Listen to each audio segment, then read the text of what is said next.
Subscribe பண்ணுங்க. சக்தி உங்க வீட்டுக்கு வந்துறாங்க. உங்க அப்பா உன்னை யார் இங்க வர சொன்னா? நீ எதுக்கு இங்க வந்த நேரத்துல?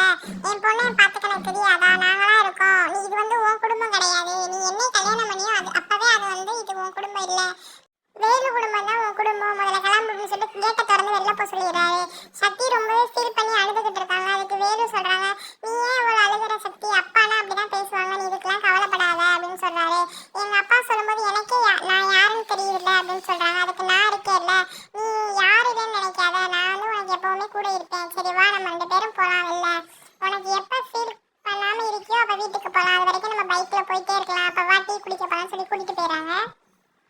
சரி, பிரகாஷ் கால் பண்ணி பேசுறாங்க. எப்போ உங்க பொண்ணை கொடுக்க போறீங்க அப்படின்னு சொல்லி. அதை அப்படியே அவங்க பொண்ணு கேட்கறாங்க. கேட்டுட்டு இனிமே என்னால யாருக்கு எந்த கஷ்டம் வேணாம் அப்படின்னு சொல்லிட்டு லெட்டர் எழுதிக்கிட்டு இருக்காங்க.